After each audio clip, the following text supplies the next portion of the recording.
Hello and welcome to the Ghosts and Folklore podcast. I'm Mark Rees, and on each episode I investigate a different, weird and wonderful subject, and on this episode we are all going to set sail to explore the creepy, the eerie, and at times downright macabre folklore surrounding three of Wales's best known rivers.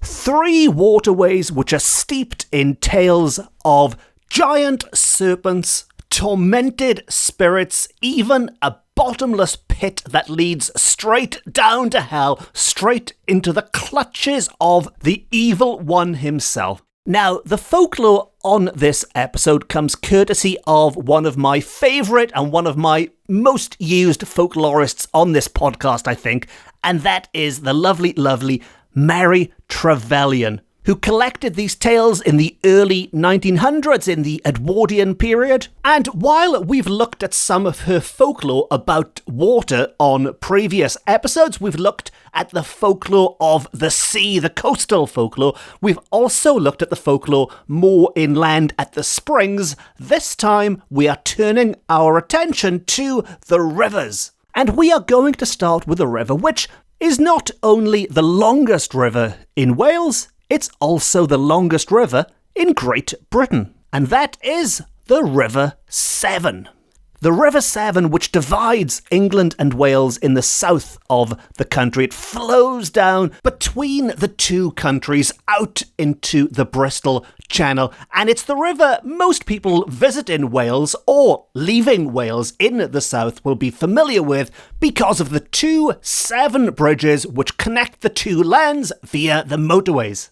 But even more important than all of that is the folk tale attached to the waters of the Severn. Quite an eerie little tale rooted in myths and legends, and Trevelyan tells us that in several of the folk stories of Glamorgan, the Severn, the River Severn, is described as crying, wailing, moaning, or groaning like a woman in sorrow, grief, or physical agony, which is one heck of a dramatic description of the sounds made by a river. The waters sound like a woman in some kind of pain, in some kind of agony, and up and down the Bristol Channel, skippers in the last half of the 18th century said that the apparition of a woman was seen swimming.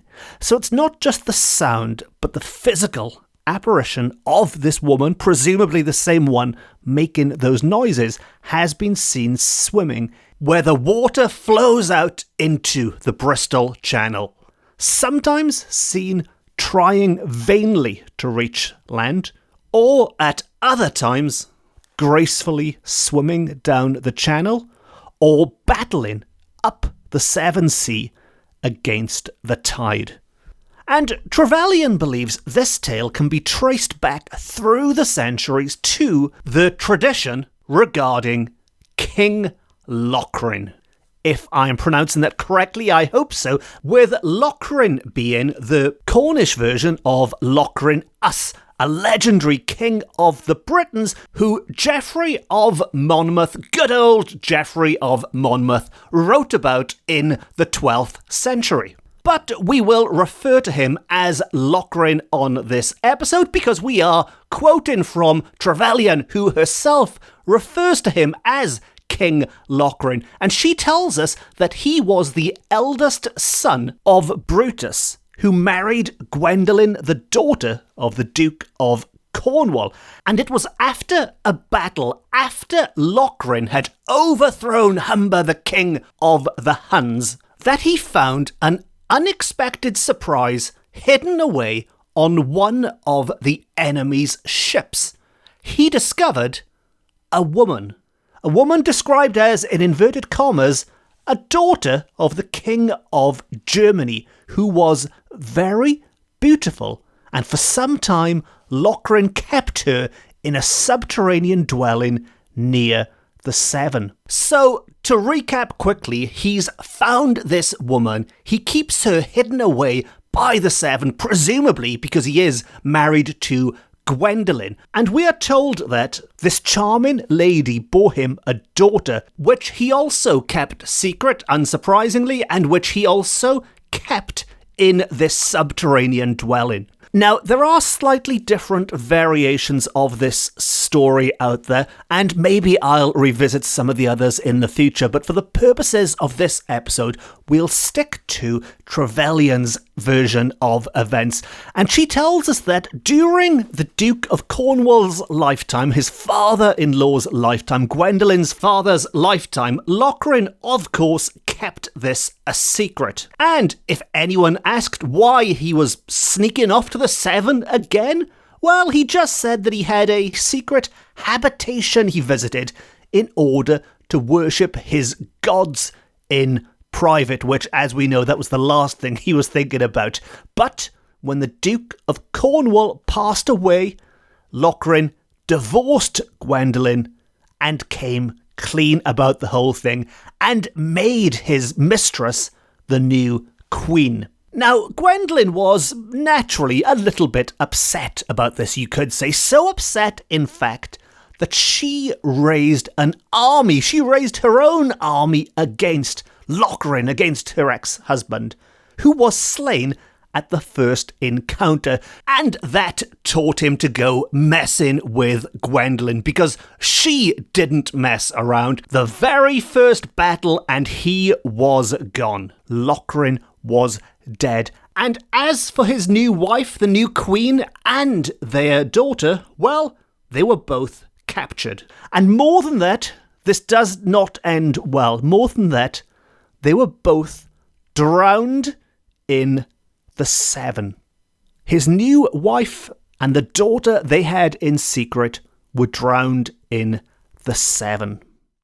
And you might have noticed that I've avoided naming that daughter up until now, for good reason, so I can explain it at the end, because her name, in Cornish at least, would have been Habren, Habren. But in the Welsh language, she was known as Havren, Hafren. But to the Romans, she was known as Sabrina. Sabrina is a name nowadays we might associate with a witch. But back then, Sabrina was more associated with being a goddess of the river. In fact, there was an edict issued that the river should bear her name, and the River Severn now in English is indeed named after Sabrina, Havren, the goddess of the river, who has been heard wailing in pain and agony at all times of day and night, and has even been seen swimming up and down the Bristol Channel. And on that cheerful note, let us move on to another famous Welsh river. And for this one, we are going to head west ever so slightly towards the capital city, towards Cardiff, towards Caerdydd. And we are heading towards the River Taff, where, we are told, a whirlpool forms a small lake when the bed is almost dry. And in the days of old, this was a whirlpool of some renown, because it was known far and wide as one of the 7 wonders of Glamorgan. And people said that it was fathomless, which is a word I don't think I've used on this podcast before. It was fathomless, bottomless, and in its cavernous depths, a monstrous serpent dwelt and gorged on the unfortunate victims that were drowned in the river and sucked into the whirlpool. And I think this is one of those examples where folklore does touch on some real-life tragedies. If people did go missing in or around this area and they couldn't explain where the bodies had gone, well, maybe it was this giant serpent, because as Trevelyan continues, she says when any bodies were not recovered from this whirlpool, people said they had been swallowed by the serpent, and agonies of torture possessed the minds of those whose relatives were so ill-fated. But when a body came to the surface, it was thought that the person was very good, because the serpent would not touch the corpse of the righteous. And this really is at the darker end of folklore now, so I won't dwell too long on it, but it's this idea of trying to find some kind of comfort in the bleakest of situations, and just the fact of having a body, at least that suggests they were a good person. But back to the whirlpool itself, and there was an old woman who was fond of telling nursery stories related to her by her grandmother, who said that the Taff whirlpool was frequented by a lovely lady. So we've moved on from that giant monstrous serpent, but frequented by a lovely lady who lured people whilst bathing. Youths were known to swim or row towards her, attracted by her beauty. They were then sucked into the vortex, and their bodies could never be found. The old woman said that this lovely lady was, in fact, the devil in disguise. And to quote that old lady, to quote the narrator, she tells us that it is a dreadful winch. Not a witch, W-I-N-C-H. It is a dreadful winch, and it is fathomless. The second time I've had a chance to use that word now. It is fathomless, it is bottomless, and it reaches from the Taff to the mouth of perdition, where Satan waits for the souls who are beguiled by the lovely lady. Which is one heck of an image, isn't it? Swimmers, innocent, naive swimmers in Cardiff, are lured towards this lovely lady and towards this winch, which leads them straight to hell. And they go down so far down that Satan is waiting at the bottom for them. And Trevelyan does tell us in a footnote that this isn't a one-off. By all accounts, this idea of a winch being a danger in the water, well, more than an idea, it was a danger, was also prevalent in Nash Sands, another popular area certainly for seafaring folklore and for witchy folklore, actually, as we've had on a previous episode. But we are told that in Nash Sands, in modern-day Vale of Glamorgan, there's a winch into which ships are drawn, and the Nash Passage, which is locally known as the Great Gutter, contains a winch which, at high tide, is very dangerous, and swimmers are warned against it. And another example can be found just down the road in Bridgend, in Kenfig Pool, near Porthcawl, which is supposed to contain a winch as well. And to wrap up this little section on winches, something else I never thought I'd say on this podcast, but to wrap up this little winches part, Trevelyan does tell us they were a popular feature elsewhere as well. And they did lead to a saying, to quite a Welsh saying, I believe, and that was, sly and underhanded people are commonly described in Wales as being as deep as a winch. If you really want to insult somebody who is sly and underhanded, just say they are as deep as a winch.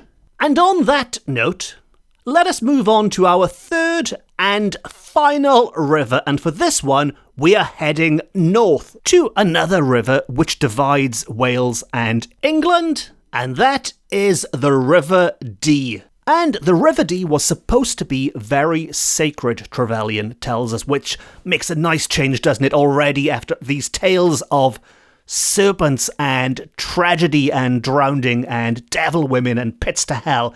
But this sacred river rises from two springs, we are told, near a farmhouse called Pant Gwyn near Dolgellau, and it is asserted it passes through Bala Lake without mixing its waters with those of the lake. Now, Bala Lake Llyn-Tegid, very famous for the Afanc monster, which is said to lurk within, and which is something we will definitely be looking at in the future. And when we do, you can remember that the River Dee is supposed to pass through it without mixing any of its waters. Magic, I tell you, magic. Now, beyond Chester, it runs into the Irish Channel, and this river is supposed to derive its name not from Dee, as in black in Welsh, or Dwy, as in two and as in the Welsh name, but from Dew. D-U-W, Dew, divine, a heavenly, godlike river. It truly is sacred, if, of course, you believe Trevelyan's explanation of the name. And she tells us there is an interesting story connected with the Rudai, a spacious meadow near the Dee at Chester. Now, as far as I know, the Rudai, which is on the banks of the Chester nowadays, is a racecourse. And so, presumably, we are talking about the same place. And she tells us that this ground was ages ago flooded by the tides in the Dee, but a bank or eye of land in the centre remained above high water mark. On this piece of ground, a plain and substantial stone cross formerly stood.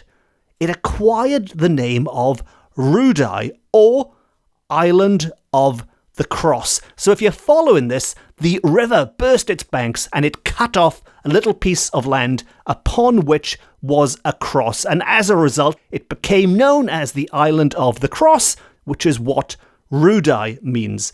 And tradition asserts that at one time, drought was intolerable in the neighbourhood. Never mind bursting its banks and flooding and cutting off islands, it was the opposite. The people were desperate for water. And we are told that back on the Welsh side of this England-Wales watery divide, back in the Church of Harden in Flint, a cross and image of the Virgin Mary stood, and to this shrine of the Holy Rood, people of all classes went to pray for much needed rain. And in particular, the wife of the governor, no name sadly, but the wife of the governor and Lord of Harden prayed so fervently and continuously that the image fell upon her and caused her death. Which, talk about having the opposite effect. You are praying fervently. You are praying to the Virgin Mary to bring water and to extend everyone's lives. And instead, your life is cut short. And I'm sure there is some symbolism amongst all of this somewhere, which I won't dwell on now. But she was killed as a result, and so angry were the inhabitants with this answer to their prayers that they selected a jury to sit in judgment. And the verdict of this jury was willful murder against the image of the Virgin Mary. So if you're keeping track of this, because it is a little bit unusual, especially for such a strong, fervent, God-fearing Christian country as Wales, but they've put the image of the Virgin Mary on trial for murder, and they have found it guilty, and as a result, as punishment, they determined to lay the offender on the beach at low water, whence the next tide carried it to a spot under the walls of Chester. So it's been washed away from Flint to Chester, from Wales to England, and it is asserted that the citizens of Chester held an inquest and, seeing that the object was the image, decided upon burying her where she was found. So the Virgin Mary washed up in Chester. The good people of Chester decided they should just bury her bury it where it was found, and they erected a cross over her grave. And that was the end of that, although there is an alternative version, another version which affirms that the image instead was carried to St. John's Church and there set up, and the crucifix was placed upon the Rudai. So, whichever version you choose to believe, that is how the cross ended up on the Rudai. Now, to wrap up our look at the folklore of the River Dee and our little trip over the border to Chester, we are told that near the banks of the Dee in Chester are the wishing steps, and the folk story attached to these wishing steps is that whoever stands at the foot of these steps and wishes for anything and runs up to the top and down to the bottom without taking a breath will have their desires fulfilled. And is there any truth in that? I don't know. Maybe you've tried it. Maybe you've been to Chester. Maybe you live in Chester and you have indeed run up and down without taking a breath. If not, maybe you'd like to try it. And if you do, it would be lovely to hear from you. As always, if anyone wants to get in touch about running up and down those magical steps or for any other reason, I'm quite easy to find online. I'm quite easy to find on the main social media channels. And as mentioned, this is just our latest look at some watery folklore from Mary Trevelyan. The last one was a few months ago, back on episode 54. And if you don't want to miss the next one or any of the wonderful episodes coming your way, be sure to hit the subscribe button and you will never miss an episode ever. And on that note, it just leaves me to say thank you very much for listening. Diolch yn fawr iawn am gwrando.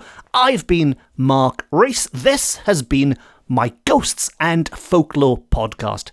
It's the best, it's the beautiful, it's the only Ghosts and Folklore podcast beaming to you from Wales to the world. Until next time, Nos da.